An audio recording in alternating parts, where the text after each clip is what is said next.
की थी?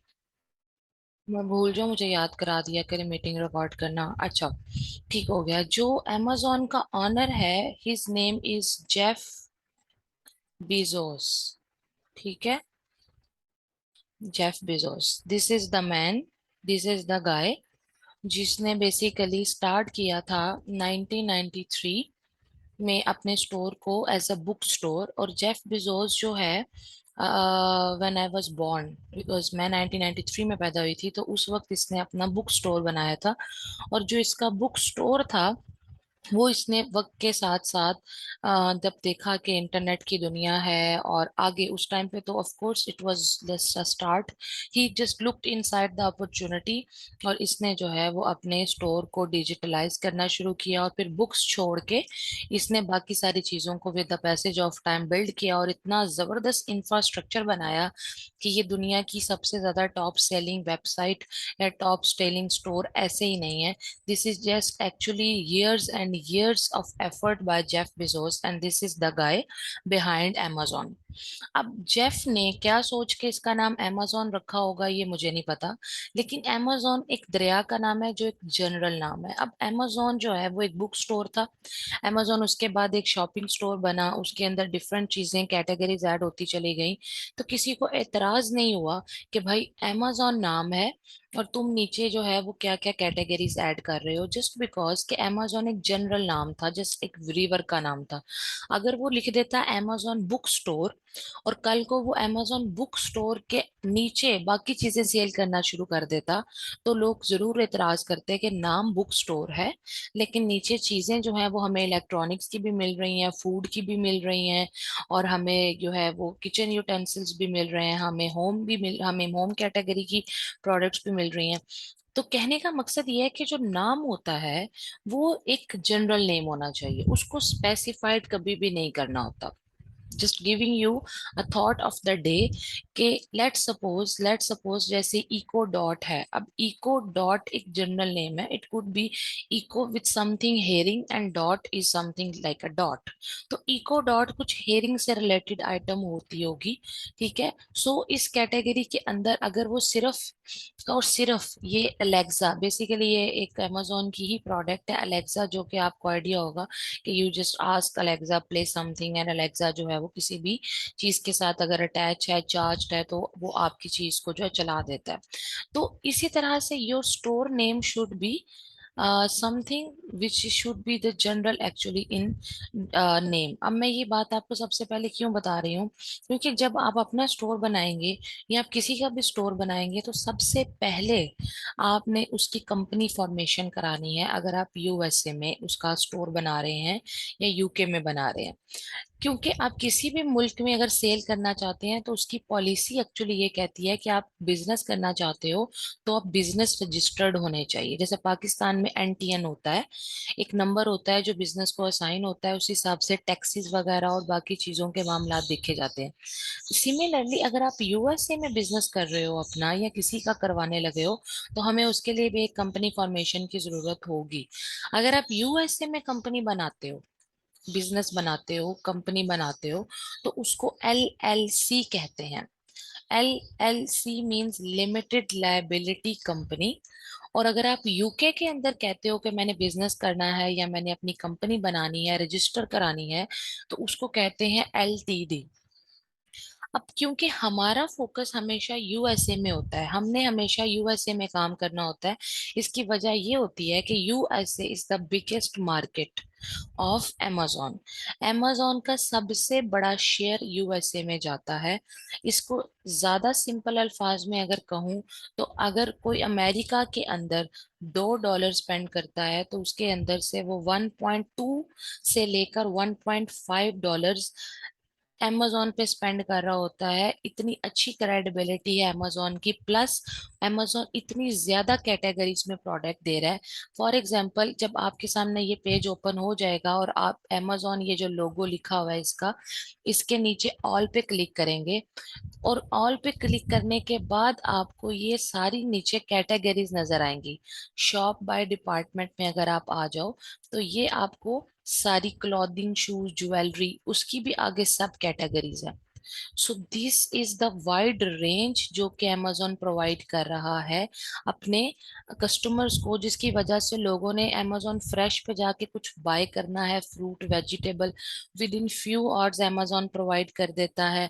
Amazon related to tablets, fire, Kindle, Kindle कहते हैं बुक्स को, उसके बाद ऑडिबल, अमेजोन की फोटोज, उसके बाद उसके नीचे फर्दर आ जाएं तो स्मार्ट होम, कंप्यूटर्स, पेट सप्लाईज, आपकी beauty and health, toys and kids, handmade, sports, outdoor, ये सारी कैटेगरीज हैं। इवन फार्मेसी, होल फूड जो मार्केट की होती है वो, सेम डे डिलीवरी ऑप्शन। सो अमेजोन ने लोगों को इतना ज्यादा फायदा प्रोवाइड कर दिया हुआ है, जिसकी वजह से people would love to order from Amazon in USA.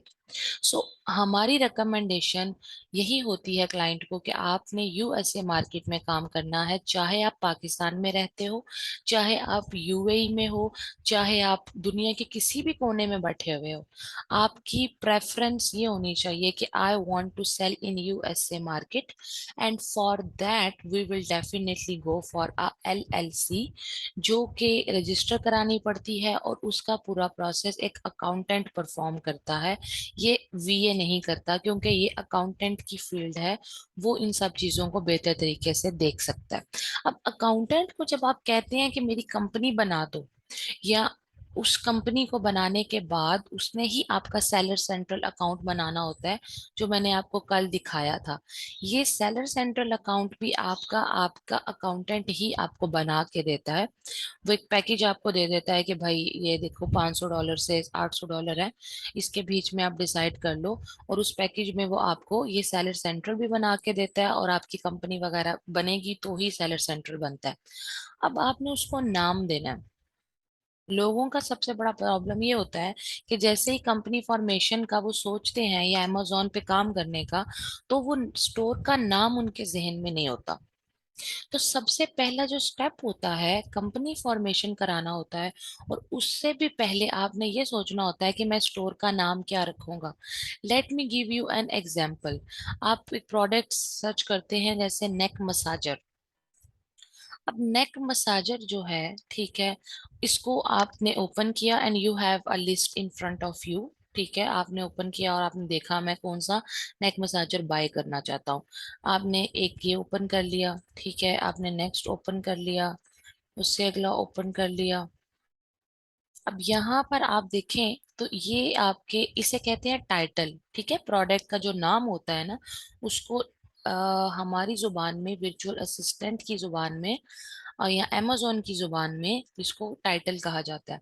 Title जो होता है, या प्रोडक्ट का जो नाम और डिटेल होती है फर्स्ट पे, उसके नीचे ब्रांड लिखा होता है। अब इस ब्रांड का नाम है मिरेकल। आपको पता है मिरेकल की स्पेलिंग MIRACLE होते हैं, यहाँ उन्होंने इसका नाम मिरेकल रखा हुआ है ब्रांड का, यानी स्टोर का नाम मिरेकल है जो ये प्रोडक्ट सेल कर रहा है, नेक मसाजर। अगले पेज पे आ जाए, विक्टर जर्गन। इस ब्रांड का नाम विक्टर जर्गन है, जो कि ये प्रोडक्ट सेल कर रहा है। नेक्स्ट पे एक और ओपन कर लेते हैं रेफरेंस के लिए। ये देखें, ठीक है, बोरीवॉथ। ठीक है, बोरीवॉथ स्टोर है जो कि ये नेक मसाजर सेल कर रहे हैं। तो ये जो स्टोर नेम होता है या एलएलसी का नाम होता है, ये आपने पहले से डिसाइड करना होता है। और इसका सिनेरियो क्या होता है, कुछ तो आपके अपने जेहन में होते हैं। एग्जांपल देती हूँ, आपका नाम हुमैर है, आप कहते हैं I would love to open the name, I would love to open the store by my name Humair. अच्छा, अब हुमैर जो वर्ड है, ठीक है, ये अच्छा है बिकॉज ये बहुत ज्यादा जनरल नाम नहीं है, इट्स यूनिक। तो आप इसको हुमैर रख सकते हो, फॉर एग्जाम्पल हुमैर लिखने में, करने में कोई प्रॉब्लम नहीं है। लेकिन हुमैर इटसेल्फ एनफ नहीं है, आप उसके साथ कुछ और अटैच कर दो। जैसे हुमैर स्टोर अटैच कर दो, हुमैर क्रिएशंस कर दो, या और भी कोई वर्ड उसके साथ अटैच कर दो, लेकिन वो जनरल होना चाहिए। अगर आपने सोचा कि मैंने नेक मसाजर सेल करना है, तो आप हुमैर नेक मसाजर नहीं लिखो, क्योंकि उससे फिर अगर कल को आप मसाजर नहीं सेल कर पाते, या आप सोचते हो कि मैंने कुछ और सेल करना है, या आपकी प्रोडक्ट नहीं चल पाती, ठीक है, या आप मल्टीपल प्रोडक्ट सेल करना चाहते हो, तो हुमैर मसाजर या हुमैर इलेक्ट्रॉनिक्स जो है वो बड़ा एक एक नीश स्पेसिफिक हो जाएगा, तो we always go for the general name. अच्छा, इसके अलावा आपको एक और आइडिया के लिए कि अगर आपने नाम सर्च करना है तो गूगल आपको इसमें क्या हेल्प करेगा, बिकॉज हमारे दिमागों का सॉफ्टवेयर उतना ही अपडेट होता है जितना हम इधर उधर से इंफॉर्मेशन उसमें डालते हैं। तो फिर हमारे सॉफ्टवेयर को जितनी इंफॉर्मेशन मिली हो वो उसी हिसाब से नाम सोचेगा। So we need to update our software by researching more, and that research is by Google. Google helps you a lot with that. अब आपने सोचा कि मैं कोई जनरल नाम सोचना चाहता हूँ, तो मैं क्या करूँ? तो आपको गूगल पे जाके आप लिखेंगे आ, नेम जनरेटर्स। ठीक है, नेम जनरेटर्स। अब नेम जनरेटर्स या बिजनेस नेम जनरेटर्स, आप कुछ भी जो है वो लिख सकते हैं। अगर हम यहाँ पे बिजनेस कर दें तो ज्यादा अच्छा हो जाएगा। बिजनेस नेम जनरेटर्स फ्री, ठीक है, या फॉर amazon या फॉर शॉपिफाई, इस ये आपकी अपनी मर्जी है। एलएलसी भी लिखा हुआ है, इसमें से आप जिसको मर्जी ओपन कर लें।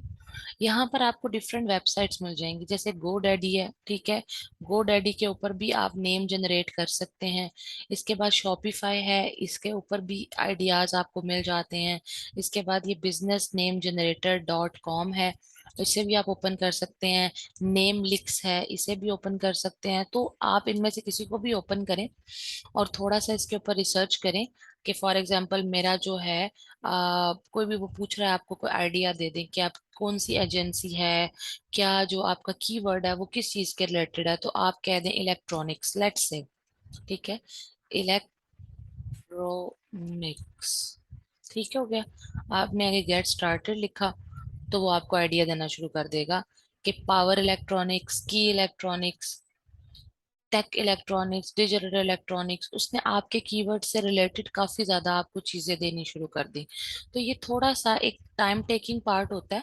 इसके अंदर आपने थोड़ा सा अपना माइंड यूज करना होता है, थोड़ा टाइम देना होता है, डिफरेंट वेबसाइट सर्च करनी होती हैं, और उसमें आपको नाम जनरेट आपका हो जाता है। बट ऑलवेज रिमेम्बर कि आपने नेम को जनरल ही रखना है।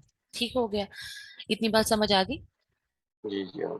चलें, ठीक है। अब मैंने आपको यहाँ पे बोला कि आपने जो है आपसे, अच्छा यहाँ पर आपसे जो है ना एक सवाल अक्सर पूछा जाता है।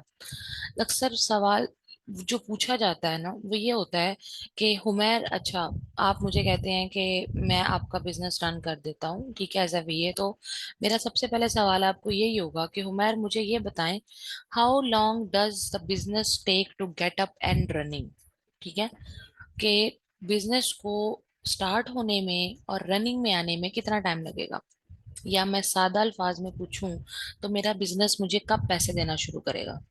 ठीक है, आप मुझे कहते हैं कि देखें, अगर तो आप private label business model choose कर रहे हैं ना, जिसमें आप अपना ब्रांड बनाएं और उसको आपने स्टार्ट करना है, तो ड्यूरेशन कुछ और होगा। और अगर आपने होलसेल करनी है तो उसके अंदर आपका ड्यूरेशन कुछ और होगा।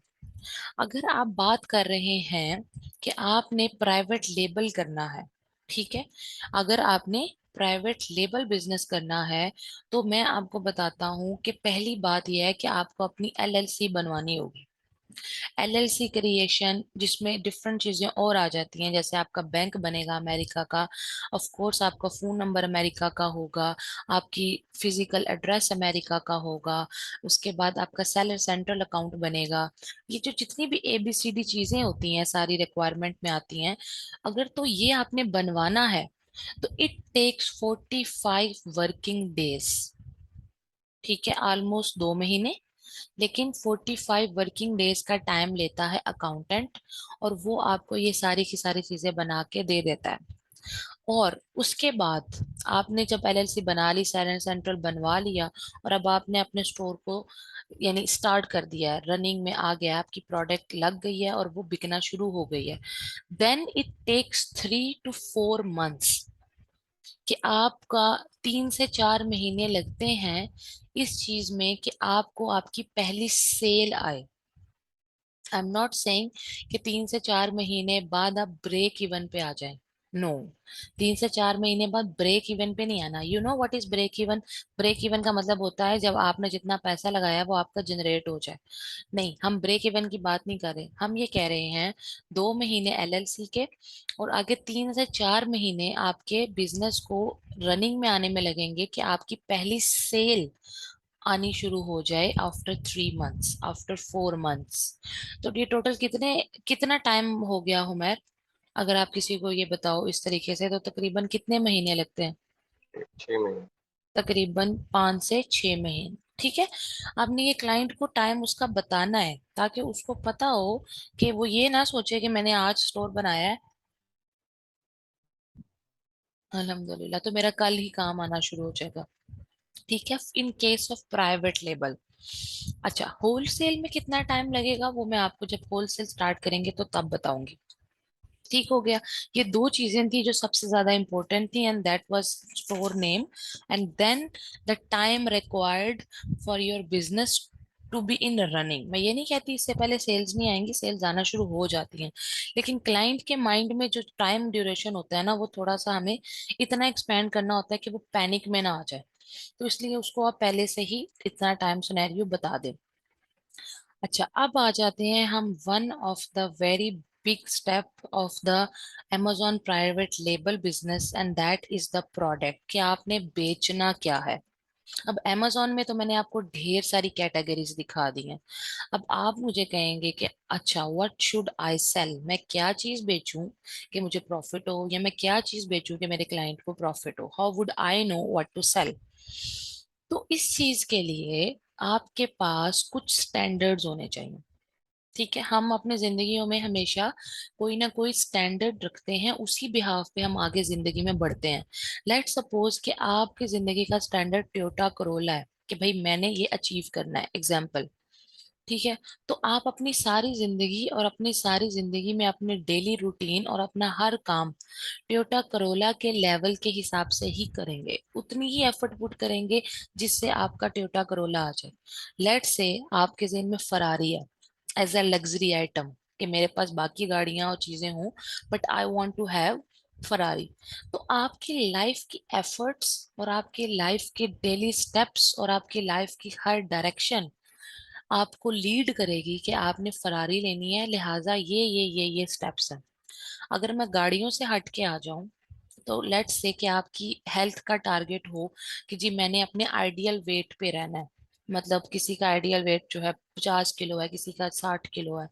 तो वो इंसान अगर सच में आइडियल वेट पे रहना चाहता है तो वो अपनी खुराक, अपने लाइफस्टाइल, चाहे उसमें उसकी वॉक आ जाए, उसकी एक्सरसाइज आ जाए, चाहे उसमें उसका मीठा आ जाए, उसकी रोटी आ जाए, यानी पूरा एक लाइफस्टाइल जो होता है ना, इवन स्लीपिंग और वेकिंग अप साइकिल्स भी, वो इसी तरह से मैनेज करेगा थ्रू आउट हिज लाइफ कि वो अपने आइडियल वेट के इर्द गिर्द ही रहे।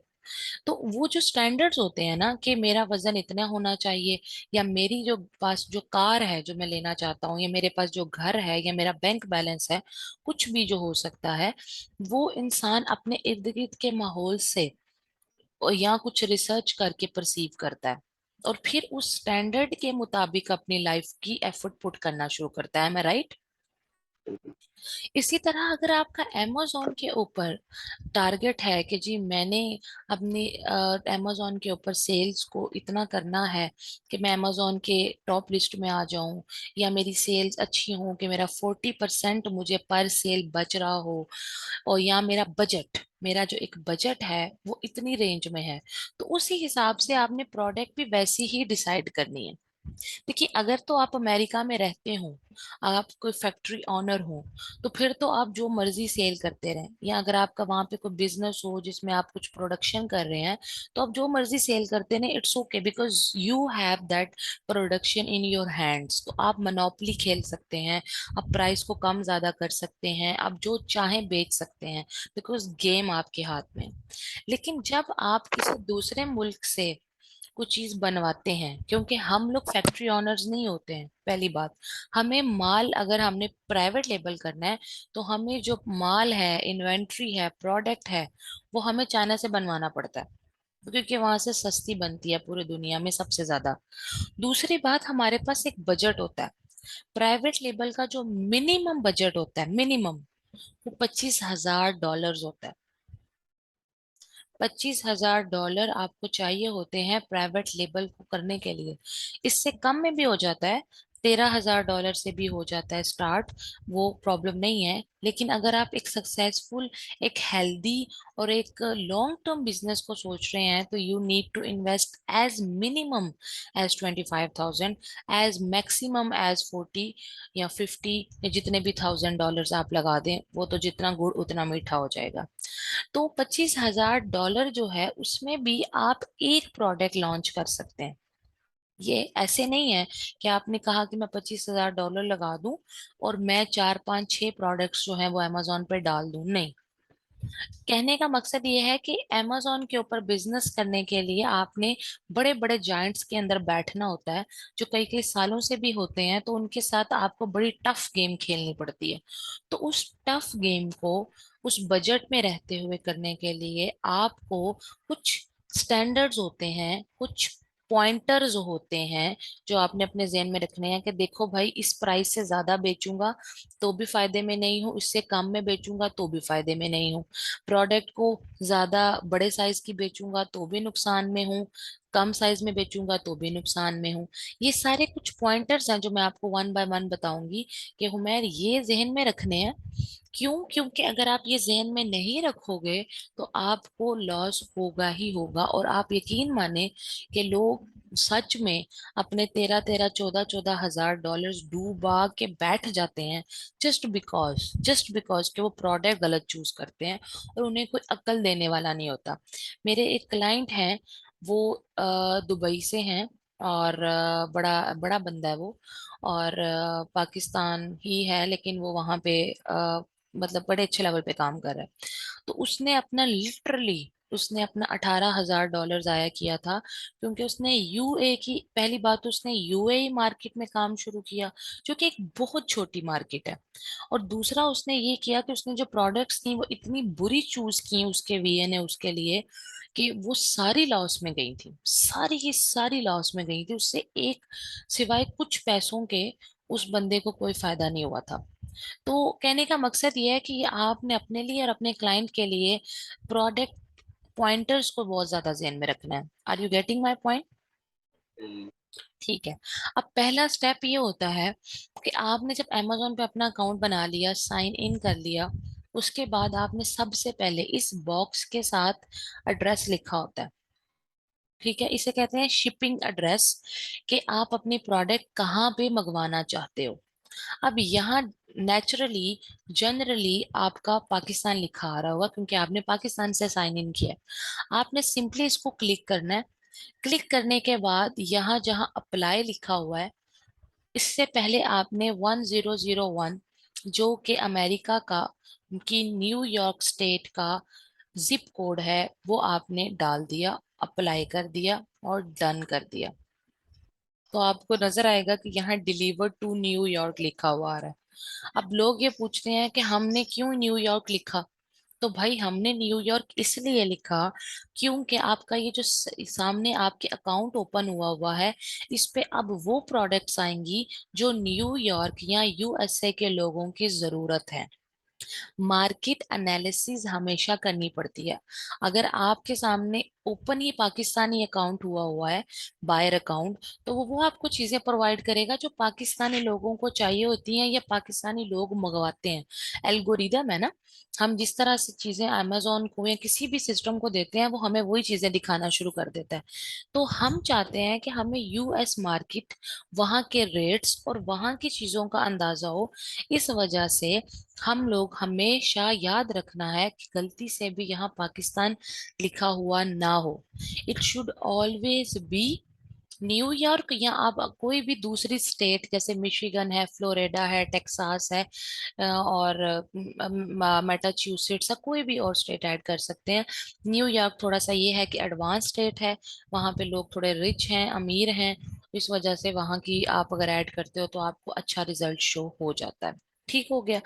ये करने के बाद अब आपने आना है अपनी प्रोडक्ट पॉइंटर्स की तरफ, या प्रोडक्ट को आपने जो हंट करना है उसकी तरफ, कि what are actually the product pointers that I should be looking for. ठीक हो गया। तो आपके जितने भी प्रोडक्ट पॉइंटर्स होते हैं ना, वो सारे के सारे डाटा ड्रिवन होने चाहिए। डाटा ड्रिवन का मतलब ये है कि बात आपने बस ऐसी हवा में नहीं करनी, बल्कि आपने जितनी बात करनी है वो सारी की सारी नंबर्स के ऊपर होनी चाहिए, ज्यादा से ज्यादा नंबर्स। बिजनेस में नंबर्स बहुत मैटर करते हैं, और एल्गोरिदम्स में भी नंबर्स होते हैं, ठीक है।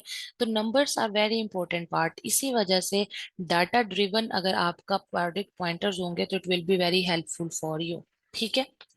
तो अब मैं आपको बताती हूँ सबसे पहले आपने क्या करना है। सबसे पहले आपने जहन में रखना है कि मैंने एक या दो प्रोडक्ट्स नहीं ढूंढनी, मेरे पास कम से कम 10 से 15 प्रोडक्ट्स का डाटा होना चाहिए। आई रिपीट, आपने एक से दो प्रोडक्ट्स नहीं ढूंढनी। जब आप ढूंढेंगे, बैठेंगे, प्रैक्टिस करेंगे, तो आपने 10 से 15 प्रोडक्ट्स को ढूंढना है। ठीक हो गया। अब उसमें आपके पास तीन मेन क्राइटेरियाज होंगे, ठीक है। कितने मेन क्राइटेरियाज होंगे हुमैर? इन तीन होंगे, ठीक है। पहला ये होगा कि आपने देखना है कि प्रोडक्ट की डिमांड क्या है, प्रोडक्ट की। डिमांड दूसरी आपने देखनी है प्रोडक्ट की प्रॉफिटेबिलिटी कितनी है, प्रोडक्ट की। और तीसरा आपने देखना है कि प्रॉफिट, आपकी प्रोडक्ट का कंपटीशन कितना है, ठीक है। प्रोडक्ट का कंपटीशन कितना है, ठीक हो गया। और जब आप डिमांड, प्रॉफिटेबिलिटी और कंपटीशन के ऊपर प्रोडक्ट ढूंढ लेंगे, 10 से 15 प्रोडक्ट्स इन तीन क्राइटेरियाज के ऊपर, इन तीन प्रोडक्ट पॉइंटर्स के ऊपर, तो उसके बाद आपने अपनी लिस्ट में से टॉप 2 से 3 प्रोडक्ट्स को अलहदा करना है out of those 10 to 15 products, और उसके ऊपर सेकेंडरी क्राइटेरिया लगाना है। पहले प्राइमरी क्राइटेरिया है जिसमें तीन चीजें आती हैं, डिमांड, प्रॉफिटेबिलिटी, कंपटीशन। उसके बाद आपका सेकेंडरी क्राइटेरिया आता है जिसके अंदर आपको नेक्स्ट चीजें देखनी है। ठीक हो गया? Are you getting my point? Next जो सेकेंडरी क्राइटेरिया है उसके अंदर आपने देखना है इम्प्रूवमेंट पोटेंशियल, कि आपकी प्रोडक्ट में इम्प्रूवमेंट पोटेंशियल होना चाहिए। लीगल लिमिटेशंस, क्या होना चाहिए? And easy to source, import and sell, यानी कि सोर्स करना, इंपोर्ट करना और बेचना, इन तीन चीजों में ईज होना चाहिए, आसानी होनी चाहिए। ईज टू सोर्स, सोर्स कहते हैं चीज को मंगवाना, शिप करवाना या खरीदना। इंपोर्ट करना, ठीक है, एंड सेल करना। ये तीनों चीजें आपके लिए, आपकी प्रोडक्ट जो भी आप सेलेक्ट कर रहे हो उसके अंदर ये तीनों चीजें आसान होनी चाहिए। Primary criteria and secondary criteria. अच्छा, उसके बाद एक टर्मिनोलॉजी होती है जो कि स्टूडेंट्स को अक्सर ही नहीं पता चलती, बिल्कुल एंड तक जाते जाते भी, ठीक है। उसे कहते हैं टीयर, ठीक है। इसको अक्सर लोग टायर भी पढ़ते हैं, लेकिन it's tier, TIER। Do you know what is tier, TIER? Product का टीयर, ठीक है, प्रोडक्ट का टीयर आपको पता होना चाहिए। प्रोडक्ट का टीयर का मतलब होता है प्रोडक्ट का साइज। क्या मतलब होता है प्रोडक्ट का साइज? प्रोडक्ट जो होती है ना amazon पे, वो स्मॉल साइज की होती है या स्टैंडर्ड साइज की होती है या ओवर साइज की होती है? कितने टाइप्स की होती हैं?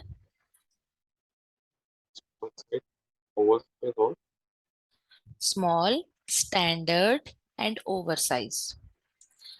यहाँ पे मीडियम का वर्ड नहीं यूज होता, ठीक है। Small, standard and over size.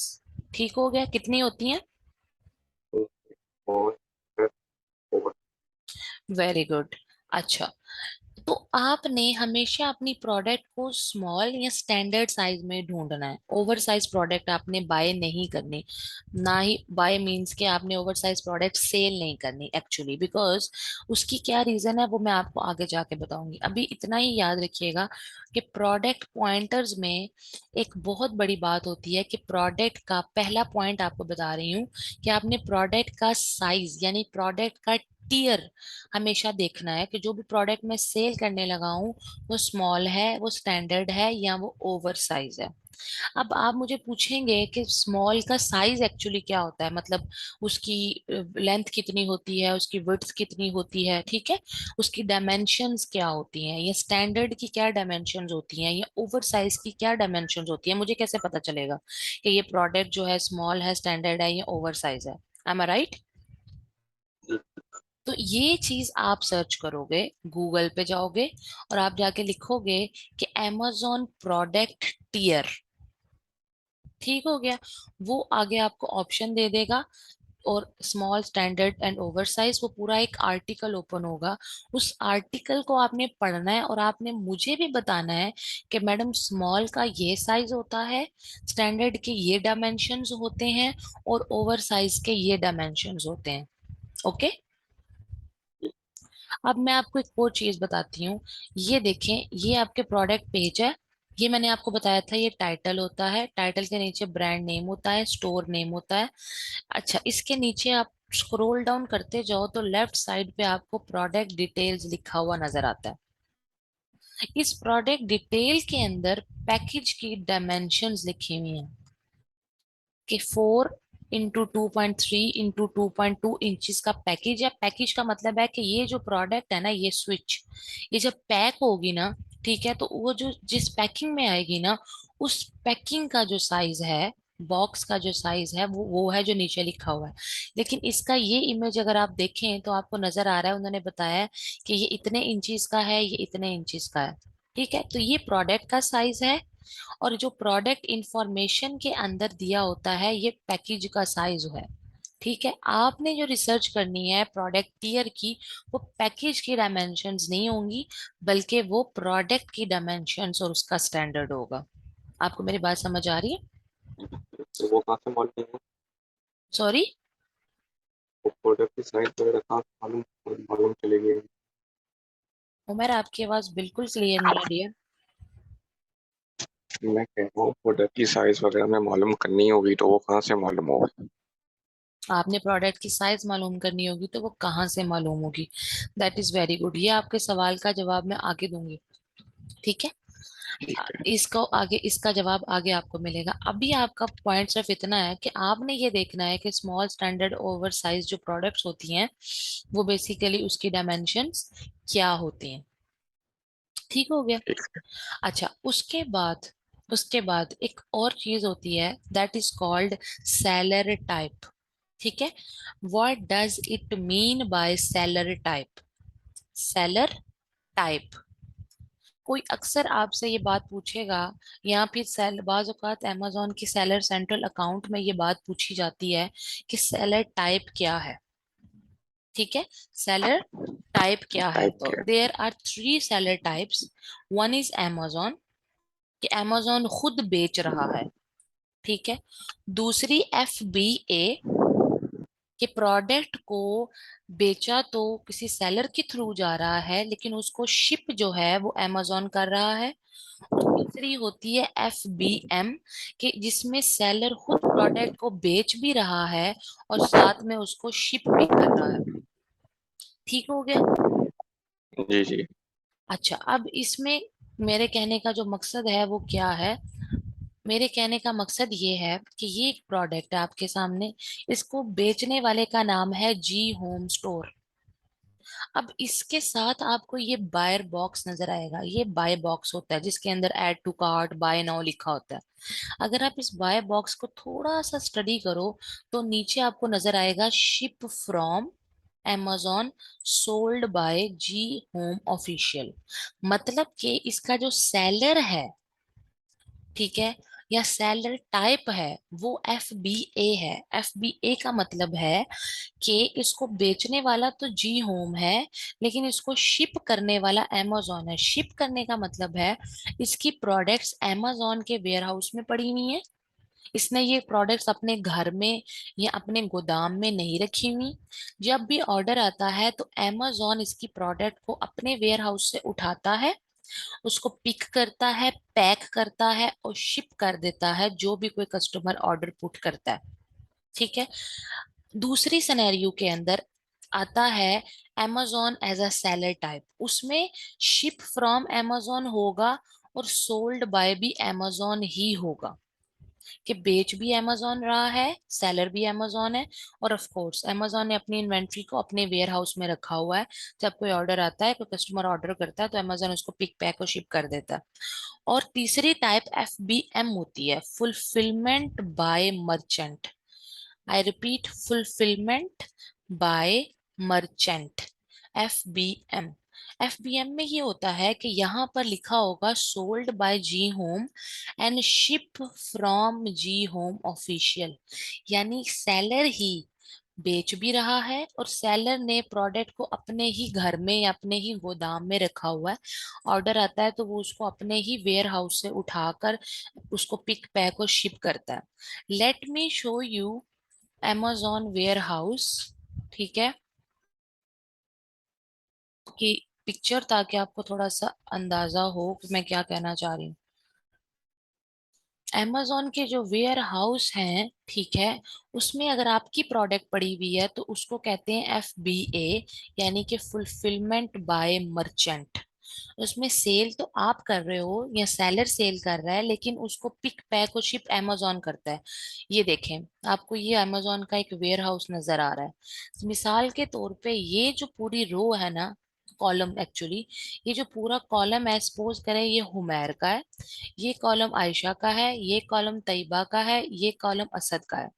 अब अगर किसी ने आके ये प्रोडक्ट को, ठीक है, ऑर्डर किया और ये प्रोडक्ट हुमैर की थी, तो अमेजोन ने फौरन उसको पता चल जाता है, जाहिर है कि ऑर्डर आया है, तो वो यहाँ पे जाएगा, हुमैर की यहाँ से प्रोडक्ट उठाएगा, उसको इस बॉक्स के अंदर पैक करेगा और इसको फेडेक्स से या यूपीएस, जो भी कोई कंपनी उसने हायर की हुई है, उसके थ्रू जो है कस्टमर के घर पहुंचा देगा। इसको कहते हैं FBM, फुलफिलमेंट बाय मर्चेंट। और ये एक पूरा नेटवर्क है, ठीक है, जिसमें लोग हायर किए हुए हैं। जैसे ही ऑर्डर आता है वो आपकी प्रोडक्ट को पिक पैक और शिप करते हैं, ये 24 घंटे काम कर रहे हैं आपके लिए। ठीक हो गया। amazon आपकी प्रोडक्ट को सेव करने का और शिप करने के पैसे चार्ज करता है। वो क्या चार्ज करता है, किस तरह करता है, वो मैं आगे बताऊंगी। अभी सिर्फ इतना ही कि सेलर टाइप का आपको पता होना चाहिए, कि एक सेलर टाइप amazon होती है जिसमें amazon बेच रहा है, amazon ही शिप कर रहा है। एक सेलर टाइप FBA होती है, amazon उसमें शिप तो कर रहा है लेकिन बेच आप रहे हैं। और उसके बाद FBM, जिसमें आप ही खुद बेच भी रहे हैं और आप ही खुद उसको जो है वो भिजवा भी रहे हैं। ठीक है, मुझे चैट बॉक्स में बता दें आपको समझ आ गई मैंने जो बात बताई है।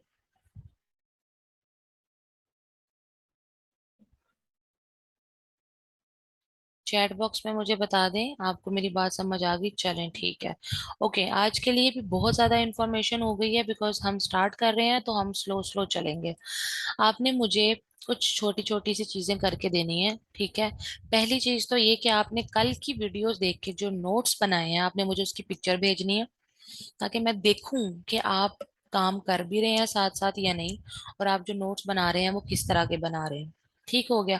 दूसरी बात ये कि आपने अपना साइन इन अगर कर लिया है, तो जितनी भी चीजें मैंने आज कराई हैं इनको प्रैक्टिकली साथ साथ करना है, चेक करना है, जो जो मैंने जैसे जैसे आपको बताया उसको आपने खुद भी एक्सपीरियंस करना है, और फिर मुझे ओके की रिपोर्ट भी देनी है कि yes, I have done lecture 2, जो कुछ भी आपने बताया फलां फलां फलां फलां चीजें आपने मुझे लिख के देनी है, कि यस मैंने ये चीज कर दी है। और जब आप उसको पेज पे amazon रजिस्टर पे भी लिखोगे, तो भी आपने मुझे जो है वो उसको जो है वो पिक्चर लेकर अपने रजिस्टर की मुझे भेजनी है। और आपकी असाइनमेंट में ये है कि आपने प्रोडक्ट का टियर, उसका पूरा आर्टिकल पढ़ना है और उसके अंदर से जितनी इंफॉर्मेशन है वो मुझे शेयर करनी है, और अगर कोई इंफॉर्मेशन समझ ना आए तो वो आपने मुझे पूछनी है। ठीक है, आपको मेरी बात समझ आ गई? Is that okay?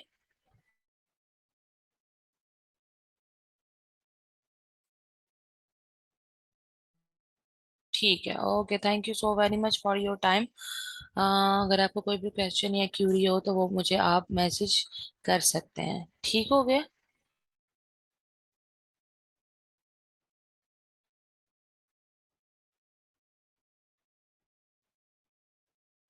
चलें, okay, thank you, take care, अपना ख्याल रखिएगा, घर वालों का ख्याल रखिएगा।